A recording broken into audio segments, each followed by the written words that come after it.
smooth bloodshed and fiery fights. And most importantly, it will be faithful to the original. The only thing is, this information is just like wind passing through our ears, because last year, it was rumored for July, and last month, they just released a bunch of new visuals. Now there's news it will be postponed to 2026. Waiting for the remake takes even longer than waiting for your crush to agree to a date. While waiting for this remake, whether it's real or a dream, let's explore with me the power of the members in Aogiri Tree. A place where there's no room for the weak, and if you're still waiting for the day Tokyo Ghoul actually gets remade, then by that time, we would have probably watched the profiles of these monsters 49 times already. This is a compilation of the powers of Aogiri Tree members, from the boss to the water boy. To talk about Aogiri Tree without mentioning Ito is like talking about Tokyo Ghoul without mentioning Kagun. Ito is not only the founder of this organization, but also its strongest trump card. Ito is a one-eyed ghoul, born from the forbidden love between Yoshimura and a human. This gives her body superior biological potential, fast regeneration, high stamina, and especially Kagun power that far surpasses most pure-blooded ghouls. However, what makes Ito a true force is not just her genes, but her ability to fully control a high-level Kakuya, an evolved form usually only achieved after a ghoul devours its own kind. Ito's is a full body type, covering her body into a giant owl-like monster, with long tail claws, and a series of sharp tentacles growing from everywhere. In this state, she can easily tear apart armored vehicles, to demolish an entire building, and blow away a group of investigators with just one scream. The sound waves from Ito's roar are described as powerful enough to shake an entire neighborhood, not just because of the volume, but because it carries an extremely powerful physical shockwave. Her Kagun is not only super strong, but also has the ability to detach and be controlled remotely, allowing her to attack multiple targets simultaneously, almost like the clone techniques of Kaneki's Kagun in later battles. However, physical strength is only one part of the complete picture of Ito. What truly makes her terrifying lies in her mind and advanced tactics. Throughout the first half of the series, Ito secretly manipulated everything from behind the scenes, including Kaneki. She was the one who sowed self-identity conflicts in Kaneki's mind, pitting him against the human world, and pushing him to become the one-eyed king. It can be said that no one manipulates the protagonist as well as she does. Ito also once soloed Arima Kishu, who is considered invincible, and even though she was defeated, she still demonstrated combat abilities on the level of a final boss. Among the characters belonging to the Aogiri Tree organization, Noro is perhaps the most mysterious. Beneath his long mask, that completely covers his face and his bizarre chef's outfit, Noro serves as one of the two right-hand men, most loyal to Ito. He frequently carries out important missions, and cleans up the aftermath whenever the battlefield is littered with body. What makes Noro stand out is his absurd regenerative ability, almost reaching the level of immortality. In the battle with Kanetsu's group at Cochlea, Noro's head was shattered by Ayato with a skull-piercing blow. He seemed to be dead, but just a few seconds later, a new head grew back as if nothing had happened. This regeneration mechanism is explained by Noro possessing excessively stable RC cells and living in a Kakagia state. This specifically allows cells to regenerate continuously, without needing rest or nutrient intake like normal ghouls. If Kaneki needs time to heal after taking a hit, Noro recovers almost instantly, making him a nightmare for anyone who wants a quick finish. In terms of combat, Noro uses a long, ultra-durable Yukaku Kagun that can pierce multiple enemies at once, attacking from multiple directions and with an extremely wide range. But more uniquely, his Kagun can detach, fly far, and automatically attack enemies, as if it has its own consciousness. Noro's Kakogia form is a grotesque figure, hideous as if it stepped out of a mad laboratory. With superior physical strength and a flexible Kagun, Noro often appears as a cleaner, slaughtering everything left after a battle, or suddenly appearing in the heart of an enemy organization, and clearing the area in just a few minutes. Noro represents the type of mature monster, who always does his duty, without needing recognition. When Ito gives an order, Noro doesn't need to ask why or who to kill. He just needs to appear and turn everything into a pile of mangled flesh. If Noro is the arm that silently executes every command without a word, then Tatara is the flame that always stands ablaze in the middle of the battlefield, angry and ready to burn everything in his path. He is not just Ito's right-hand man, but also a symbol of brutal and melancholic power. A warrior who lives for revenge and dies for an ideal. Tatara is a king from the Hualien clan of China, a place that was once annihilated by the sea. Almost entirely, that incident left an indelible hatred in him that could not be erased, and also the fuel for the smoldering fire. Throughout his journey, unlike other Aogiri members, who simply worship power. Tatara fights with a clear purpose: to seek revenge and rebuild a world where ghouls don't have to flee. Tatara possesses a mutated Yukaku Kagune, capable of generating extremely high heat, enough to incinerate a target's entire body in seconds. In the battle against Seto, Tatara unleashed his ability to emit blue flames, which not only caused severe burns but also melted both the opponent's flesh and bones. This technique far surpasses the usual capabilities of Yu, which typically focuses on speed and long-range attacks. Tatara's fire attack form doesn't shoot out small, individual streams, but rather spews out like a mini, making every attack a wide-area devastation, even for warriors with high speed or incredible endurance like Seto. A single hit is enough to lose a body part. There is also a theory that Tatara's fire ability is due to the process of digesting other ghouls while developing his Kagune, causing his Kagune to absorb the incinerating property as an anomalous variant. Tatara also demonstrated excellent durability. In the battle against Takiza, he continued to attack even after being impaled, severe blood loss and partially burned body. In any underground organization, there's always a type of high-ranking hothead. Impulsive, quick to punch first and ask questions later, yet still favored due to their immense potential. In the Aogiri Tree, that role belongs to Ayato Kiriji, nicknamed Black Rabbit, and Tuka's biological younger brother. Unlike his sister, who lives discreetly at Antique, Ayato chose the path of violence, siding with those who use strength to survive. In the blood-soaked ghoul world, Ayato joined Aogiri very early with a clear goal: to seek power to survive and protect Tuka from afar, in his own way. However, to outsiders, he's just an aggressive guy who prefers to knee rather than speak. Ayato possesses an Yukaku Kagune, a type of Kagune characterized by its lightness, speed, and ability to attack from a distance by firing RC cell crystals like bullets. However, Ayato isn't the type of warrior who plays hidden or snipes from cover. He's the kind who charges in, smashes faces, and then talks. Instead of firing RC bullets from afar like typical Yukaku users, Ayato often combines his Kagune with close-quarters combat, creating a fighting style that leans towards violence, brutality, and directness. Although his speed doesn't reach Tuka's level, in later battles, Ayato is still considered a high-speed Yukaku user, with good stamina, and most importantly, a stable combat mindset. He doesn't lose his composure when facing stronger opponents, and knows when to retreat or change tactics. Misa Kusakari is a very different kind of warrior. Not crazy, not talkative, but cold enough to make both opponents and allies wary. With the nickname Three Blades, Misa is the leader of the Blades group, a powerful combat branch that directly served under the organization. Misa wasn't a character with much screen time, but with just a few appearances, she clearly portrayed the image of a cold, pragmatic, yet almost blindly loyal female warrior. In an organization like Aya, where loyalty could be bought with a few strong punches, Misa's steadfastness was rare. She possessed a Rinkaku Kagune, a type with fast regeneration, high destructive power, and extreme effectiveness in close-quarters combat. In her hands, the Rinkaku Kagune was not just a weapon, but almost three living blades that could change shape, attack direction, and intensity according to the situation. That's why she earned the nickname Three Blades, referring to how she controlled her Kagune like three alternating swords in attack. Unlike other Kagune users who favored quick finishing blows, Misa had a continuous close-quarters fighting style, applying pressure on her opponent with every move. She didn't deliver a fatal blow from the start, but rather toyed with her prey, with lightning-fast speed and attack rhythm, tiring out her opponent before delivering the finishing strike. This fighting style required calmness and keen combat instincts, which she clearly demonstrated in her confrontations with the CCG forces. Besides its offensive capabilities, Misa's Kagune also allowed her to create a flexible defensive layer around her body, making it difficult for her to be overwhelmed in chaotic close-quarters combat. Although she didn't possess extraordinary abilities like Noro's regeneration or Tatara's pyrokinesis, Misa stood out for her stability, effectiveness, and discipline in battle. With her blonde hair, his white suit, always stained with blood, and an expression like he just escaped kindergarten, Noki makes us mistake him for a comedic character. But don't let his clueless appearance fool you.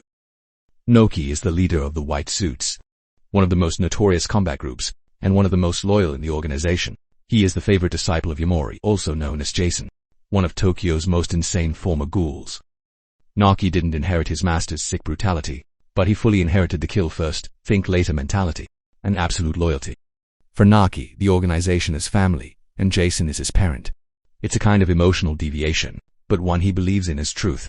Noki possesses a Pikachu Kagune, which is melee-oriented with high durability and fast regeneration, and was almost born to rip opponents' necks like a bull. Although it cannot transform complexly, Naki's Pikachu is still extremely flexible in the hands of someone who fights with his brain like him. Naki's fighting style is like an excavator crashing into a wall, charging with his life, punching as if he's digging earth, and often combines his Cocoon with his hands to punch for the sheer pleasure of it. Especially thanks to his strong physique, Naki's endurance is very high. We've survived many direct battles with high-ranking investigators and could still get up and continue fighting when covered in blood. After being recruited by Ayato into the Aogiri Tree, Naki leads the White Suits like a small family, where everyone lives by a simple rule: direct confrontation. If Naki is the emotional heart of the White Suits, then the two Bin brothers, the ones who always appear on both sides like bodyguards, are the muscle of the group. They don't have a fancy name, nor a glorious background. The Bin brothers are simply two walking fighting machines, ready to smash everything if Naki gives the order. In terms of combat, the Bin brothers use Pikachu Cocoon, just like Noki. Although they don't have fancy moves or special transformation abilities, their Kagoon is highly practical, used to block attacks, knock down opponents, and combine with martial arts for close combat. With superior physical strength, every attack from the Bin brothers is as heavy as a sledgehammer blow, enough to break the bones of a low-ranking investigator with just one punch. Not only do they hit hard, they also have excellent coordination skills, often attacking simultaneously from two directions, or taking turns shielding Noki. In some battles, this duo has blocked unexpected attacks to protect their leader, showing their quick reflexes and especially their awareness of protecting someone important even more than their own lives. The two brothers rarely interrupt. They almost never speak, only nodding, bowing, or growling. However, they are present in almost every battle Noki, who participates in. They don't ask why, don't complain about difficulties or injuries. As long as Naki gives the order, they will fight until they fall. It is this extreme simplicity that makes this duo a model of classic loyalty. If you need to choose a character who can make both Tokyo Ghoul fans and the main character both afraid and unforgettable, then that name is definitely Jason. With the appearance of a bloodthirsty mafia, a twisted smile, and the habit of counting down while severing fingers, the victim Jason was not just an inhumane torture machine, but also the catalyst that created the White Centipede Connect, the protagonist's most famous insane form. Before becoming every investigator's nightmare, Jason was once an ordinary ghoul living in Ward 13. But after being captured by the C and relentlessly tortured in the detention center, he gradually transformed. Jason transformed from victim to torturer, as if recreating himself into the only creature that could survive in a violent world.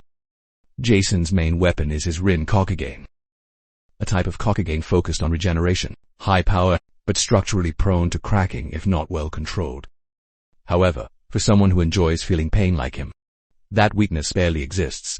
Jason fights like a wild beast, overwhelming opponents with brute strength combined with his Cocoon, which can pierce through a person with a single strike. But what truly makes Jason terrifying is not just his Cocoon, but also his psychology. He preys on his opponent's fear, mentally torturing them before doing so physically. During his confrontation with Kaneki, which was also one of the darkest moments of the entire series, Jason tied Kaneki up and continuously tortured him for days. He cut off his fingers one by one while forcing him to count down to stay conscious. Jason doesn't fight for ideals, nor for the Aogiri Tree organization. He only cooperates because this place gives him the freedom to torture, kill, and exist the way he wants. To him, everything is just a tool for survival, from the strength of allies to enemies. After months of being tormented by humans, Jason accepted that the strong survive, the weak die. The daughter of a pair of gentle reclusive ghouls, Hinami once had a peaceful family, until both her father and mother were murdered by the sea. From then on she was raised in becoming the little sister in Kaneki's extended family, Tuka and Yoshimura. But then, when war broke out, Hinami was forced to choose a different path. A path that led her into the terrorist organization Aogiri Tree, under the identity of Yato. As an intelligence agent for Aogiri, Hinami is an extremely important link. Despite her youth, she has the ability to gather, analyze, and accurately convey information. She is quick, and frequently moves between dangerous areas, to monitor the CCG's movements. In terms of combat, Hinami is a rare case, who possesses both a Rin Kaku and a Her Cocoon was inherited from her father and mother. This gives her the ability to perform close-range attacks, and flexible long-range attacks, with damage output and control far superior to ordinary ghouls. Her father's Rin Kaku enhances her regeneration and close combat strength. Her mother's Yukaku allows her to fire RC projectiles at high speed, dealing damage from a distance. When combining these two types of Cocoon, Hinami can both defend and counterattack, making her opponents unpredictable and difficult to react to. Among the white suit soldiers under Naki's command, Haguro initially didn't attract much attention. But behind that youthful appearance, Haguro was once a tough close combat warrior, a loyal subordinate, and also a bitter betrayer.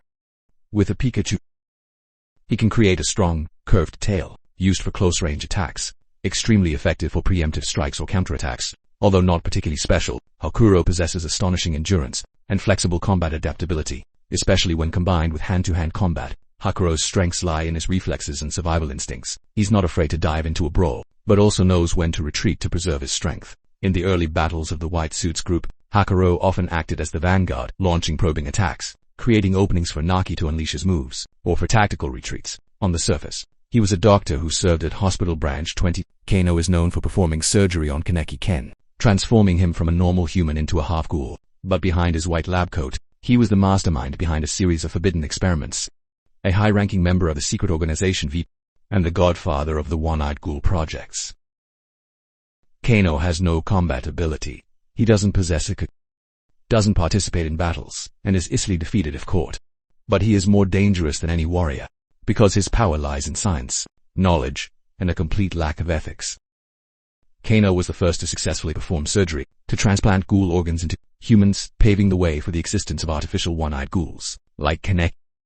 After Kaneki, he continued to create a series of Rise clones, individuals cultivated from the cells of Rise Kamish, used as material to create an army of artificial ghouls, like Takazawa Corona and Nashi. He also directly established the Dragon Project, an experiment that transformed Kaneki into his dragon form, causing a large-scale gallification outbreak in Tokyo.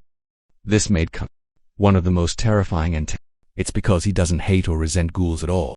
He simply doesn't care about Kanowu Kaneki. Rise, all are just research specimens, variables, in the equation he's trying to complete. The irony is, Kanowu was eventually overcome by his own experiments, which spiraled out of control. The Dragon Project caused a biological catastrophe in Tokyo. The RJ copies rebelled, and the artificial ghoul army gradually fell into chaos. Shikori has nothing left in the world. All that remains in the creature known as Shikori is an uncontrollable gallification instinct, and a maniacal laugh that echoes whenever a body falls. First appearing in Tokyo Ghoul, Shikori is one of the failed experimental subjects, created by Kanowu when he tried to replicate RC cells and create one-eyed ghouls. But instead of becoming a perfect being like Kuneki, he fell into an uncontrollable state, completely insane. He became a moving puppet of flesh, and you had only two needs: to eat and to laugh. With a gaunt body, pale skin that looked like it was about to disintegrate, long messy hair covering most of his face, and lifeless eyes, Shikori looked like he had just stepped out of a horror movie. He was the embodiment of a victim, who was no longer human, especially the smile associated with him. Distorted, repetitive, and devoid of any real emotion. Shikori uses a Rinkaku Cocoon, in a mutated form growing from his back, consisting of many erratic attacking tentacles. Unlike Kaneki, who controls his Cocoon with his will, Shikori controls his by instinct. This makes his fighting style extremely wild, unpredictable, and almost devoid of any technique. Each of his attacks was a lashing blow, like a wild animal. He had no tactics but was full of killing intent. That's what made him unexpectedly dangerous, especially when enemies underestimated him due to his insane appearance. On the outside, however, precisely because of his lack of control, Shikori was very susceptible to counterattacks, especially against opponents with clear tactics. When in a disadvantageous situation, he didn't know how to run. He only laughed and charged forward until he was defeated. Shikori didn't remember who he was, didn't know where he came from, and was completely unaware of his role in this world. What kept him alive was simply biological instinct activated by artificial crab cells, or rather, Shikori was a defective product, temporarily used by the organization as a tool, until he was discarded.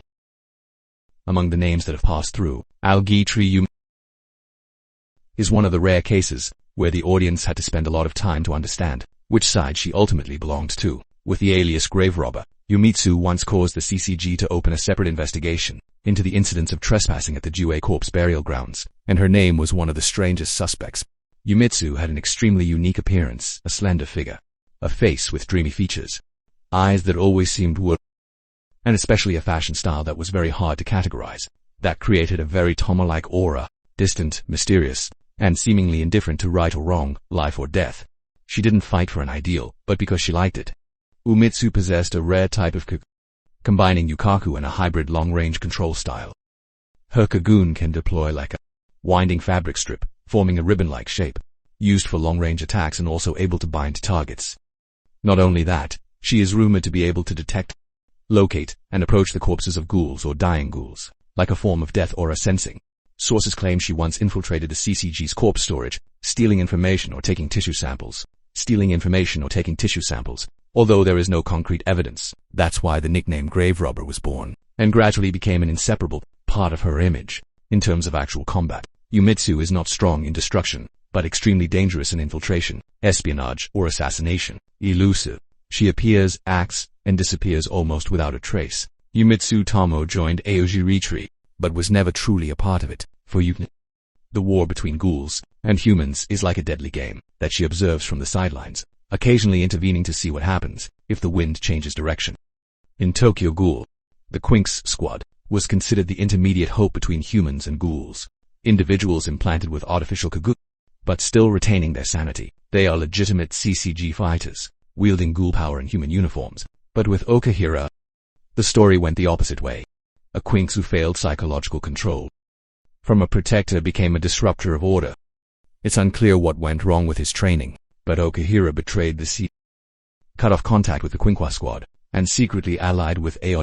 For a short period of time, he was one of the few former Quinkwa users who chose to descend into darkness, and ended up as one of the prime examples of the downside of Kagun implantation. As a Quinkwa user, Okahira possessed a Kagun with high destructive power, good regeneration speed, and suited for a powerful fighting style, which matched his aggressive personality. However, Okahira showed signs of losing control. When activating his power at high intensity, his Kagun grew abnormally larger than necessary, lacked balance, and often struck wildly, easily causing damage to allies if he wasn't careful.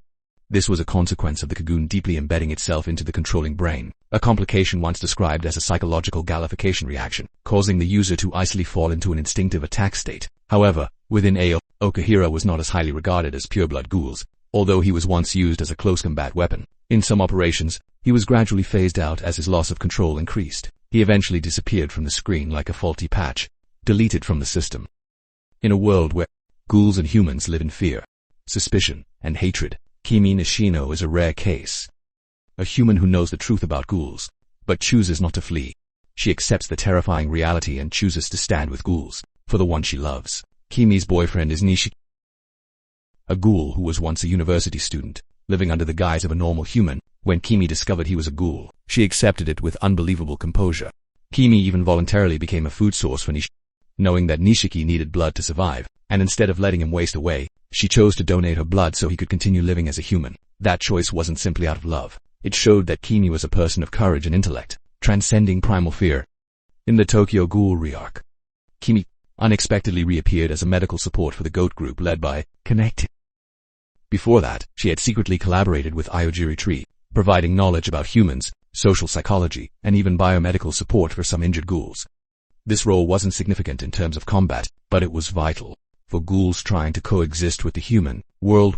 She is also believed to have assisted in research on RC cell structures and bio. This demonstrates her intellect and ability to absorb scientific knowledge, which was far from ordinary. Karaseki is a true serial killer, literally dissecting his victims, keeping their torsos and admiring them, caring for them like an obsessive toy. The bodies of female victims missing their mid are classic signs of his presence, and also the origin of his nickname, Torso. Torso's tall, slender figure, walking silently, always with his head bowed and muttering, as if talking to something invisible, and his blank, soulless face make him a perfect embodiment of an inhuman ghoul. Torso possesses a Hinkaku, Kagun characterized by rapid regeneration and immense offensive power. His Kagun often manifests as tentacles, thick and heavy, unleashing extremely brutal attacks, almost without technique or coordination, but entirely driven by raw emotion. Although he has no special moves, Torso takes advantage of his regeneration to fight recklessly, often using or learn-nothing attacks, as long as he can touch his target. The most terrifying thing about Torso isn't his Kagun, but his psyche. Karaseki was once a taxi driver, a man who lived in solitude, ostracized by both society and his own kind for being weak and unremarkable. He wasn't outstanding, wasn't good at communicating, and had no status, until the obsession with beautiful female bodies. They began to consume his mind, turning him into a true monster. Among the loyal subordinates of the White Suits team, Gagi and Gugu are two names remembered for their bizarre behavior and purely instinctive fighting style. These twins are almost completely silent, communicating only through roars and distorted smiles. Yet, they fight in perfect sync, as if sharing a single brain, or perhaps neither of them has one. As part of Naki's close combat force, The two brothers, Gagi and Gu, are often sent as vanguards to break enemy formations, tearing up the battlefield before Noki appears. Their appearance is always accompanied by wild laughter and ferocious behavior, leading many CCG investigators to initially mistake them for mutated kings or failed experimental products. Gagi and Gugu have almost identical appearances. Bald heads, large eyes, and mouths always wide open in a full-blown laugh. Their posture is always hunched like animals, and their fighting behavior is also very wild, often even using their teeth, claws, and screams to intimidate their prey. What's terrifying about them isn't their accuracy, but their absurd intensity of attack. The two coordinate continuous, relentless attacks from different directions, overwhelming opponents who can't react in time. However, due to their lack of tactics, if they encounter experienced opponents, Gagi and Gugu are easily lured and separated, significantly reducing their combat effectiveness. Both were eventually killed in a battle with the CCG forces, when the White Suits team fought against a large ghoul sweep. Not ostentatious or insane, Shachi. It exists as a solid rock amidst a chaotic world, living by martial arts discipline, not by hatred or extremist ideals. Once a high-ranking member of the Aogiri Tree organization, Shachi soon withdrew and chose to live in seclusion in Cochlea prison, until he was freed during a raid. He doesn't harbor dreams of domination, isn't interested in the human ghoul war, and certainly doesn't want to get involved in crazy experiments, like Kanou's. For Shachi, surviving without losing honor is the most important goal.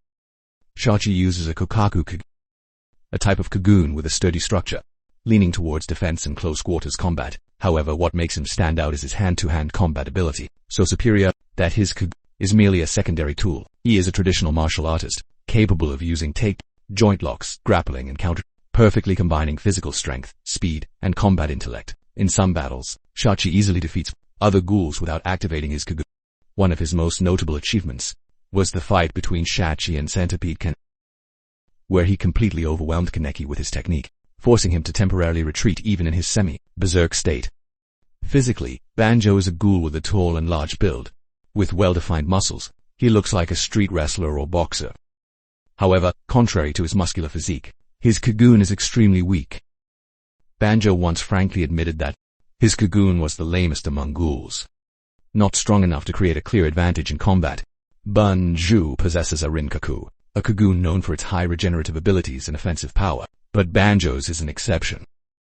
It cannot extend far, it is not hard enough to pierce armor, and its overall destructive power is quite low compared to the standard for a fighting ghoul. However, in return, he has extraordinary durability, arguably one of the toughest ghouls in the series. His Kagoon, though weak in offense, works well when wrapped around his body to reduce damage, especially when combined with his inherent large physique and Banjo's stamina. Banjo's fighting style closely resembles that of a street wrestler. He charges in, grapples his opponent, takes them down, and then delivers a knockout blow. He doesn't fight strategically but instinctively to protect, focusing on pushing danger away from those he wants to protect. This ability to use physical combat makes Banjo very dangerous in confined spaces, where long-range Kagoon cannot be fully effective, and opponents are forced into close combat. Seido Takizawa was once an elite investigator for the CCG, a serious, rational, and ambitious individual who sought to rise through the ranks. But when he was captured by Aogiri Tree and became Dr. Kono's experiment, he not only lost his identity, but also his sanity, name, and even his humanity. Seido was reborn as an artificial one-eyed ghoul, possessing power far beyond that of ordinary humans, but at the same time, he fell into a mental state of delusion and self-mockery. With a new moniker, Seido became an omnipotent warrior, but always fought as if he wanted to die. After the surgery, Seido possessed a Rinkaku Kagoon like many other characters. However, compared to ordinary users, his Kagoon developed exceptionally well in terms of quantity, flexibility, and destructive power. In the battle against Tata, he could shoot his Kagoon out in the form of large projectiles, piercing and incinerating the opponent's entire body. This shows that Seido's had reached a semi-Koka mutated form, although not as stable as the complete form. Furthermore, his body tissue regeneration ability is extremely fast, allowing Seido to rush into battle with a death or glory style, as long as he takes the enemy with him. Seido fights like a cornered beast. He can tear enemies apart with his bare hands, piercing through opponents' chests, without caring if he gets torn to shreds. Combined with his Kagoon, which has high destructive power and terrifying durability, Seido can overwhelm even veteran warriors. He once easily killed Kiji, a seasoned investigator, by tearing off his head and devouring him alive in front of the entire CCG unit. However, Seido is not a perfect killing machine. His mind is a shattered mess, where images of his old self still linger, both blaming and begging for forgiveness. He fights as if punishing himself for what he has become. Internal conflict becomes a fatal flaw. Neatlaw Qianhan Ghuv to see Heiko, who used to be his former colleague. Takizawa is one of the strongest artificial one-eyed ghouls, but also one of those who most desire death. Among a cast of dark and bloodthirsty characters, Nico stands out as if he just stepped out of a Broadway musical, with colorful hair, bold lipstick, and a flamboyant voice, feminine gestures, and a constant smile. But clearly, as a legend once said, one should not judge Nico by his ordinary appearance. Although not an official member of Aogiri Tree, Nico once collaborated with Omori or Jason, and appeared many times at the organization's base. Nico is not bound by ideals, power, or emotions, and it is this absolute freedom that makes him more elusive than anyone. Nico possesses a Nukaku Kagoon, a light, fast Kagoon type suited for long-range combat. However, he rarely uses his Kagoon to attack, because for Nico, fighting is like a graceful dance, illogical and unpredictable. With his slender physique, Nico has extremely fast movement speed, good reflexes, and very annoying dodging skills. Nico's fighting style is more about disrupting the flow of battle than finishing off opponents. This makes opponents easily confused, lose patience, or expose their own weaknesses. That's why he has a high survival rate. Even when facing stronger fighters, Nico's true strength lies in his intelligence and his ability to analyze situations superbly. Nico doesn't care about winning or losing, but always appears at the right time, in the right place to achieve his desired goals. He knows who is strong and who is about to die. AI that is beneficial to pursue and AI that should be avoided. For over 10 eras, Arima is a name that strikes fear into any king. With his silver hair, soulless eyes, and an absurdly fast speed in finishing off his prey, Arima is known as the White Reaper of the Sea, a human capable of defeating almost every high-ranking ghoul, with just his Quinqua in hand. But after all, the truth gradually revealed itself. Arima is not just human, but an agent trained by the V organization since childhood, and is the first one-eyed king, serving as a symbol to lead the transition between humans and ghouls. Arima does not possess a Kagoon, but instead, he uses advanced Quinqua systems, among which the most prominent are two weapons: Exa, a sword capable of emitting light beams and piercing through the defenses of, suitable for a high-speed precise fighting style, and Narukami, a long-range Quinqua that can fire lightning bolts, allowing Arima to fight both up close and suppressed from a distance. Arima's fighting style is like that of a perfect AI. Emotionless, unwavering, without error.